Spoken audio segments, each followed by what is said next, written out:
నేను మీ మధువనండి. ఈరోజైతే మీకోసం నిమిషాల్లో తయారు చేసుకునేటట్టుగా పిల్లలకి ఆసమ్‌గా, స్పైసీగా ఇచ్చే విధంగా చీజ్ వెజ్ శాండ్విచ్ అయితే చేశానండి. టేస్ట్ అయితే అమోఘంగా ఉంది. తింటూ ఉంటే లొట్టలేసుకుంటూ తినాల్సిందే.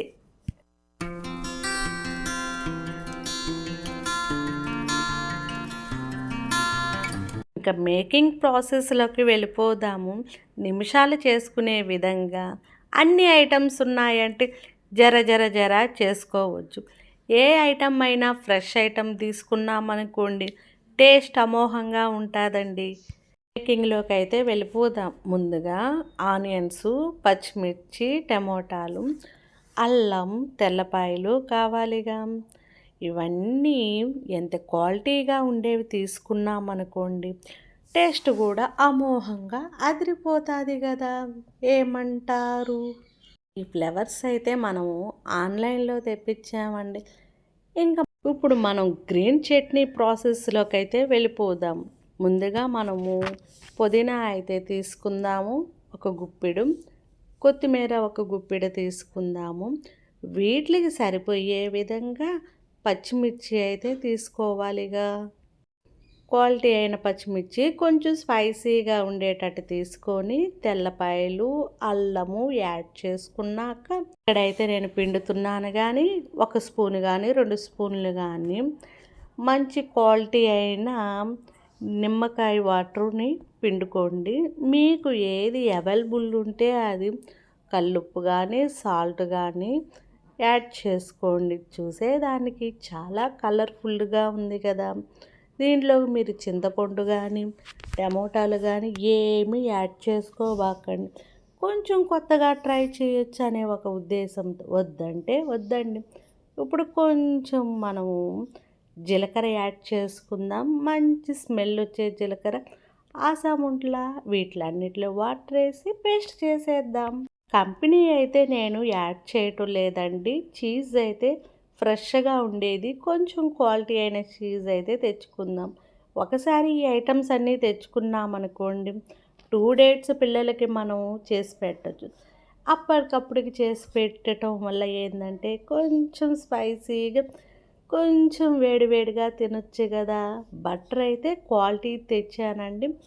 కంపెనీలు నేను యాడ్ చేయట్లా. మీకు ఏది అవైలబుల్ ఉంటే అది తెచ్చుకోండి. నాకు అవైలబుల్ అయినది తెచ్చి చూపిస్తున్నాను. బటర్ కూడా తెచ్చి పెట్టేసుకున్నాక మనం వాటిలన్నిటిని ఫాస్ట్ ఈ ప్రాసెస్ అంతా జరగాలి కాబట్టి మనకి దగ్గరగా పెట్టుకున్నామనుకోండి బాగుంటుంది కదా. ఇప్పుడైతే మనం మైనేజ్ కూడా తెచ్చుకుందాం.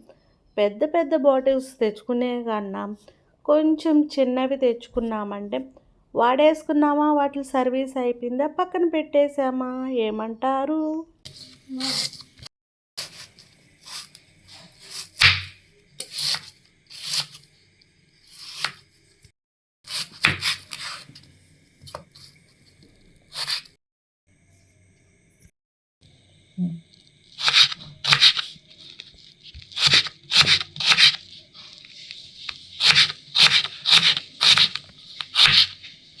వాయిస్ ఇవ్వలేదనుకుంటున్నారా? కటింగ్ది బాగుంటుంది కదా. ఇప్పుడైతే ఒక దలసరిగా ఉండే బౌల్ తీసుకొని సన్నంగా తరిగిన మన ఆనియన్స్ యాడ్ చేసుకుందాము. నెక్స్ట్ నేనైతే ఒకటే మిరపకాయ వేస్తున్నానండి.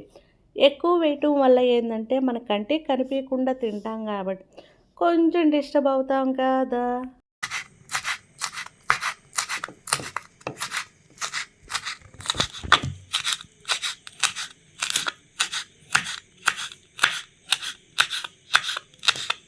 ఆనియన్స్లోకి ఆ పచ్చిమిర్చి కూడా యాడ్ చేసేసుకున్న తర్వాత వీలైనంత సన్నంగా కట్ చేసుకోండి సుమి.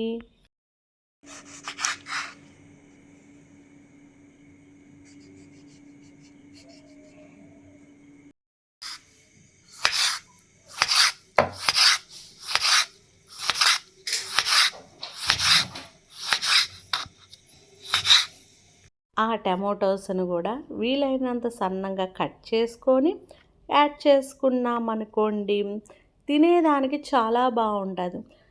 స్లైసెస్గా కట్ చేసుకోవచ్చు కదా అని అంటారు. ఒక్కో ప్రాసెస్. ఇప్పుడు ఒక గుప్పిడి మన స్వీట్ కార్న్ తీసుకుందామా, క్వాలిటీ అయింది తీసుకోండి. కొంచెం కొత్తిమీర లైట్గా కట్ చేసుకొని యాడ్ చేసుకుందాము.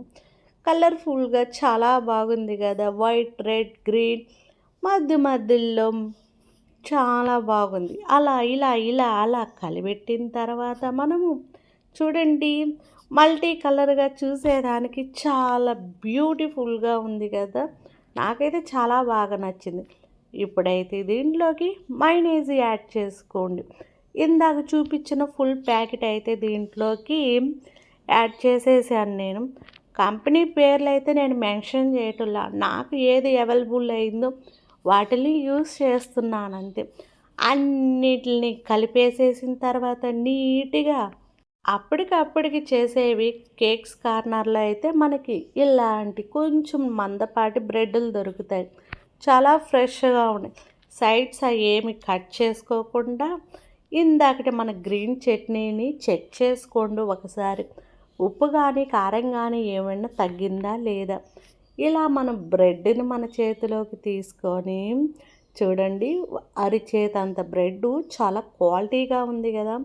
ఇలా గ్రీన్ చట్నీ తీసుకొని మన బ్రెడ్ మీద ఈక్వల్గా స్ప్రెడ్ చేసుకుంటూ ఉండాలి నీట్గా. అలా బ్రెడ్ మీదంతా ఫాస్ట్ ఈ ప్రాసెస్ అంతా జరగాలండి. ఎందుకంటే చట్నీలో ఉండే వాటర్ వల్ల మన బ్రెడ్ నానిపోతుందిగా. అందుకోసం 2 బ్రెడ్స్ ఉన్నాయి కదా, ఒకదాని మీద యాడ్ చేసి పక్కన పెట్టేసి ఇంకో బ్రెడ్ మీద కూడా యాడ్ చేసుకొని ఇందాక మన ఆనియన్ టమోటో బేబీకార్న్స్ మిశ్రమం ఉంది కదా, దాన్ని మీరు ఎంత క్వాంటిటీ తింటారో అంత క్వాంటిటీ. చాలా ఫాస్ట్గానే ఈ ప్రాసెస్ జరగాలి. ప్రతిసారి ఎందుకు చెప్తున్నానా అంటే బ్రెడ్ నానిపోయిందంటే ఇరిగిపోయే ఛాన్సెస్ ఎక్కువ ఉంటాయి. ఇప్పుడైతే మనము చీజ్ స్లైసెస్ని నీట్గా అది మనకి తీసే విధానము చాలా సింపుల్. అలాగే వచ్చేసి గందరగోళంగా తీసుకోకుండా అలా యాడ్ చేసుకోండి. దానిపైన మనము ఇంకొక బ్రెడ్ ఉంది కదా, ఆల్రెడీ గ్రీన్ చట్నీ మనం పూసింది, దాన్ని కూడా యాడ్ చేసి ఆల్రెడీ మనము స్టవ్ ఆన్ చేసి దోస పెనము హీట్లో పెట్టుకున్నామండి. ఇప్పుడు క్వాలిటీ అయిన బటర్ వేసి దాన్ని ఇలా స్ప్రెడ్ చేసామనుకోండి. చూడండి, మనకి ఆల్రెడీ హీట్లో ఉంది కాబట్టి దోస పెను అలా వేయంగానే ఇలా మనకి మెంట్ అయిపోయింది కదా. అలా మెంట్ అయిపోయిన దాన్ని నీట్గా మెంట్ అయ్యేదాకా ఉండండి. అలాగే మధ్యలో వదిలేసామనుకోండి మన బ్రెడ్ డ్యామేజ్. బటర్ అంతా మనకి మెంట్ అయిన తర్వాత ఇలా మన చీజ్ వెజ్ శాండ్విచ్ అయితే దాని మీద పెట్టేసేద్దామండి. అలా పెట్టిన దాని మీద మనం కొంచెం సేపు ఏదైనా ఆవిరికి పెట్టినా మనకు అన్నీ ఈక్వల్గా కుక్ అవుతాయి. అలా మనకి అది ఫ్రై అయింది అనిపించింది అనుకోండి, మళ్ళీ బటర్ యాడ్ చేసుకొని సెకండ్ వైపు టర్న్ చేసుకుందాం. ఇప్పుడైతే మీకు ఓకే అనిపిస్తే ఆవిరికి పెట్టుకోండి, వద్దు అనిపిస్తే నో ప్రాబ్లం. పిల్లలు ఎంతో ఇష్టంగా తినే ఈ చీజ్ బటర్ శాండ్విచ్ ఒకరోజు ఏమైందంటే 1 అవర్ ఉన్నామండి ఈ శాండ్విచ్ కోసం. ఆ రోజు నాకు అనిపించేసింది, దీని బదులు ఒక బిర్యానీ తెచ్చుకొని తినుంటే కడుపు నిండా తినుండే వాళ్ళం కదా అనిపించిందండి. అందుకోసంగా నేను నేర్చుకొని ఈరోజు మీ ముందరికి తెచ్చానండి. ఆ తీసిన శాండ్విచ్ని సమోసా ఆకారం వచ్చేటట్టుగా నీట్గా కట్ చేసుకున్నామా. పిల్లలకి అప్పటికప్పుడు చేసి పెట్టేదానికి అన్నీ దగ్గర పెట్టుకొని చేసుకున్నామనుకో నిమిషాల్లో అయిపోతుంది. చేసి పెట్టి పక్కన పెట్టామంటే మనకి లోపలుండే చీజు అంత హ్యాపీ ఉండదు కదా. చూడండి, ఇలాగా చిన్న వాటిని డెకరేట్ కోసం తెప్పించాను ఆన్లైన్లో. ఏ పని చేసినా కూడా అందంగా చేయాలి అని నా కాన్సెప్ట్ అండి. ఎప్పటికప్పటికి మంచి వీడియోస్తో మీ ముందరకు వచ్చే మీ మధు. తప్పులుంటే క్షమించండి. ఒప్పులుంటే ఒక చిన్న కామెంట్ కొంచెం లైక్ కొట్టి నన్ను ఫాలో అవ్వండి. ఏమంటారు? మీ ఇంటి అమ్మాయిగా మిస్టేక్స్ ఉంటే కొంచెం కవర్ చేసుకుంటాను. మళ్ళీ మంచి వీడియోతో ఎప్పటికప్పటికి మీ ముందరుండే మీ మధు. బాయ్.